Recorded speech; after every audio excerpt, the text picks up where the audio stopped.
Hi friends, in this video I'm going to show you how I make my spicy cheese sauce.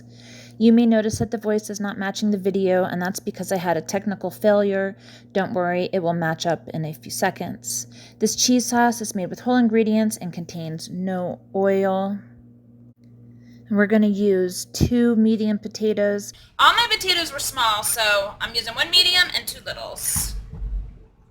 So I'm just going to cut that in small pieces because I want it to cook quickly today.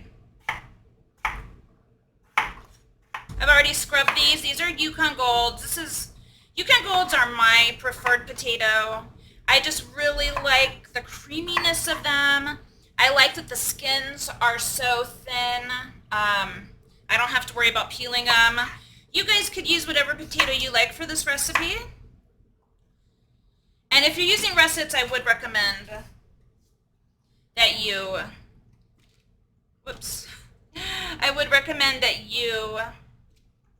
take the skins off of the russets if you use a russet. That might be a little bit much for potatoes, for a cheese sauce.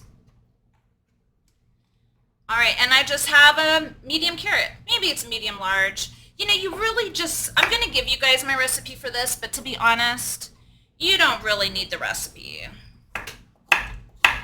You could just wing this. You could try out different things that you like.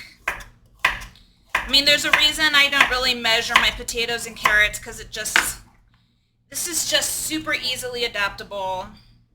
So I've got them in my water. I've already got the heat on, and I've got salt in there, so I'm going to try to get this cooked in 15 minutes or less. Don't worry, I'll speed through that part during part of the video so you don't have to watch the slow part of the potatoes cooking. So this is going to be blended in my blender. So I'm going to put all the rest of the ingredients in this blender while I wait for the potatoes and carrots to be ready. All right. So I use a tablespoon of apple cider vinegar, which I don't really feel the need to measure. I've got some, this is stone ground mustard and miso paste. I highly recommend using miso paste and the mustard. It just really elevates the flavor. Mustard is so nice in a cheese sauce, guys. I really feel like mustard is underutilized a lot of times. Let's see, I've got some onion powder and paprika.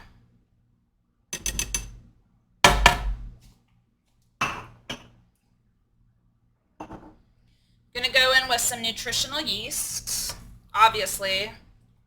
I'm just saying, like, for a lot of vegans, we put nutritional yeast in, like, everything. All right, I'm gonna put a pinch of salt in this. I don't want to start with too much salt because even though I would like it to have a little bit of a salty flavor, I really don't want it to be overly salty. I'm going to throw in just 2 cloves of garlic.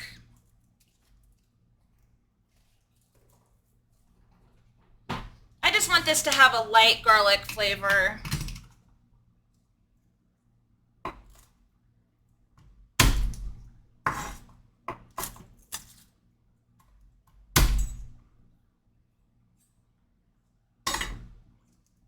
My husband loves this sauce. Every time I make it, I think it's gone in like 2 days because he just puts it on everything.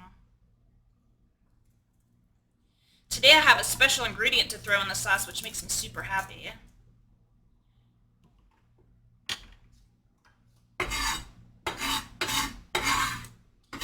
Keep your workspace clean, people.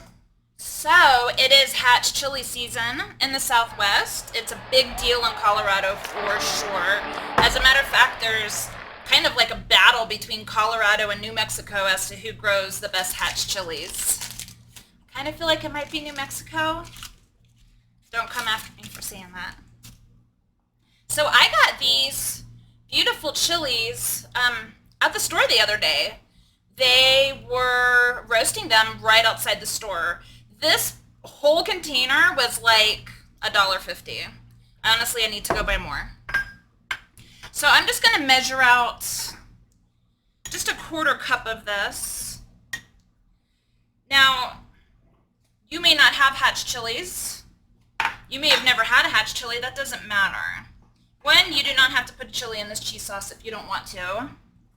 2, you could use any roasted chili that you want. Okay, this is definitely a 1/4 cup, so I'm just using 1 chili in here. I probably should have cut that up, so we'll see how that turns out. So anyways, you could roast your own chilies, any chili that you like. A great way to roast a chili besides on the grill is to throw it in the oven. I like to roast them on 425 until they blister. I think it takes about 25 minutes, I want to say. Just keep an eye on it. If you do that, I would just throw in the garlic too and roast the garlic while you're at it, because that would just, you know, bring up the flavor a little bit more. All right, now we just have to wait for our potatoes and carrots to cook. All right, the potatoes and carrots are cooked. They took me about 18 minutes to finish cooking. I did cut them pretty small. Your result may vary depending on the size you cut those. So I'm just going to throw them into the blender. I'm just going to fish these guys out. And they're going to go directly into the blender.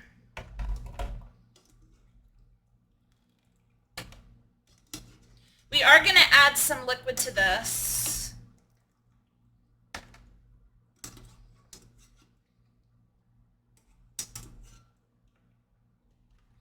All right. So this guy is off right now. Cool.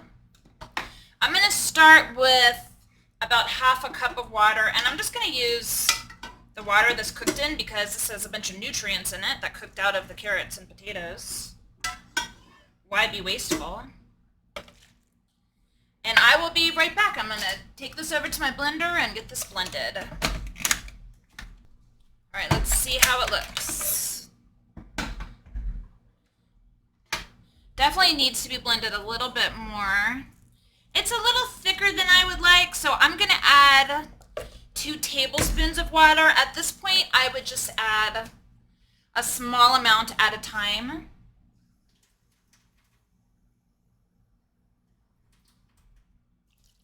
Because if you put too much water in, it may end up being watery, and we definitely don't want watery cheese. I just want to give this a little taste real quick. It is nice and thick. Doesn't fall off my spoon.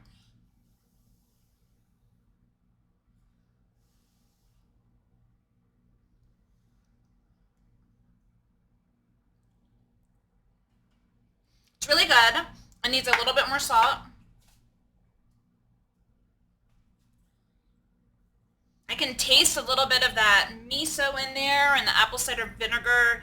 Both those things give it a nice little bite. And, you know, I just really want it to be a little bit spicier than it is. So I'm going to add a 1/4 teaspoon of cayenne. This is not required. You guys could leave all the spice out altogether. And you could use any hot spice that you like. You could also use a hot sauce that you like, any pepper that you like, or you could leave all of that out. This recipe is super adaptable. And I'm just going to put a tiny bit more water in. You know, when you refrigerate this, it's going to get even thicker, so don't want this to be too thick. This should be done now.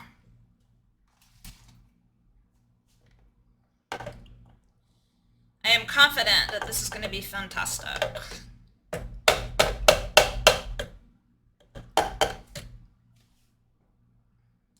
Making a mess. And this makes I think close to 4 cups of cheese.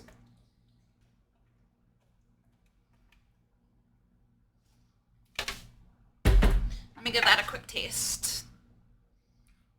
Still hot. It's so good.